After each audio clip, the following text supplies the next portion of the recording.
Chairman Flood, Ranking Member Cleaver, members of the subcommittee, this feels a whole lot more like choir practice than it does a hearing. I think we're singing all the same tunes so far, which feels great.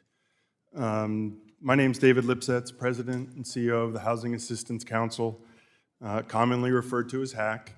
HAC is a national nonprofit and CDFI that helps local organizations in all 50 states construct good quality homes in rural communities. We also pursue assiduously nonpartisan research that this committee and other national policymakers have been relying on for over half a century. As we've all discussed, 20% of Americans living in rural communities. We play an outsized role in the nation's economy. We sustain and power the nation with food, fiber, and fuels. We've launched over half the small businesses, and we maintain a trade surplus. The reality is that despite the vast wealth generated by rural communities, many of the rural families are left facing deep economic challenges. Wages remain stubbornly low. Median family incomes in rural communities 25% below the rest of the nation. Poverty remains stubbornly high at over 80% of the persistent poverty counties in rural.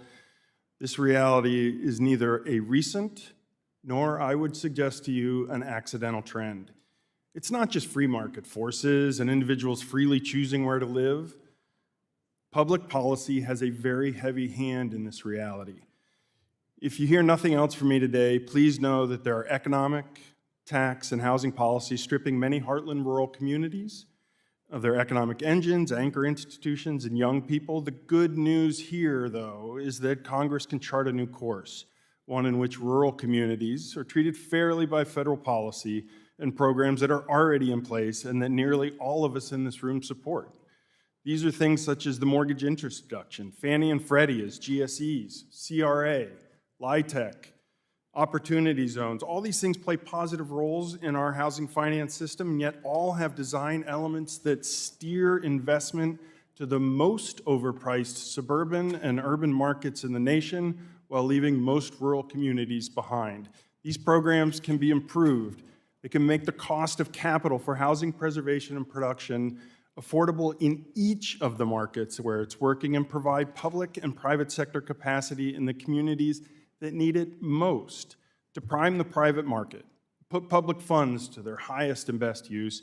HAC encourages the subcommittee to address rural America's housing needs with, one, a focus on that capital in small towns, and two, building up the capacity of public, private, religious, nonprofit, and for-profit rural housing providers.